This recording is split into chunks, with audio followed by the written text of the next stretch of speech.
before you get a guy, you have to get a life. I mean, I'm not trying to put anyone down. I'm not trying to say that, you're lifeless. But are you? Or are you that girl who needs a guy to make them feel good about themselves, to make them feel whole? Before you get into a relationship, you have to be a whole and happy person all by yourself, because that makes you even more attractive. And it's not just about being attractive, it's about being happy. So when you're in the relationship, you are coming as a whole human being, just as they are coming as a whole human being. And together, you're even better. You attract your mirror image. So if you are half of a whole or a piece of a whole, you're going to attract the same type of person. You really don't want to have two halves coming together as one whole. Because although that sounds romantic, in the end, it just creates for someone who's very needy and needs you as opposed to wants you.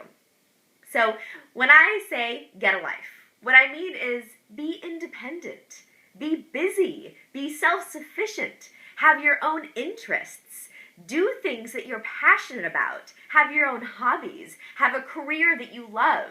If you don't love your career, then find something else that you love to do.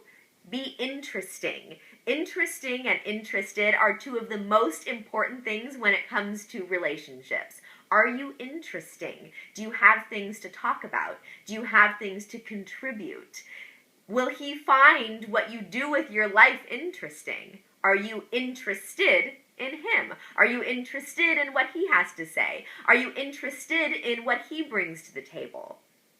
You want to be passionate. Passionate about something, anything, hobbies, your career, your whatever it is that you do. And it's not just because passion is sexy and amazing, but if a guy sees that you're passionate about something, then he might realize if she's that passionate about that, then she has the capacity to be really passionate about me too. It's that expression of passion that excites guys. I mean, it's sexy, okay? And guys want a woman who's going to be passionate about them and with them. Someone who has their own life is also someone who challenges him. Guys like a challenge. They do. They want to be challenged. They want someone who they can have witty banter with. They want someone who makes them want to be their best self. A guy doesn't want a woman who's challenging, someone who's always has an issue, always is a bummer, always is difficult to see, always is just too much, someone who's just too challenging. That's not sexy.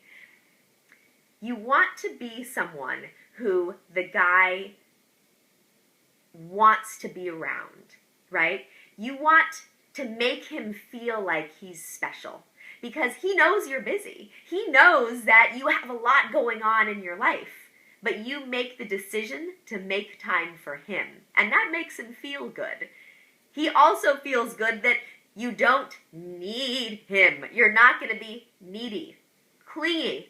Your whole life isn't going to be all about him. Guys don't like that. If a guy meets someone who doesn't have their own life, they're afraid that that girl is going to be that, like, needy. Oh my gosh, where are you? You didn't call me. Oh, but I need to see you all day, every day. A guy is turned on by an independent woman who is independent, but simultaneously isn't difficult and makes time for him. And more than just makes time, is excited about it. Lets the guy know, I have so much going on. Oh my gosh, I just did this, and I did this, and I did this, and it's so exciting. And I'm really excited to see you more than anything else. So before you get a boyfriend, before you date, before you get married, before you are healthy enough or able enough to be your best self for someone else, get a life. And you'll be even happier in that relationship.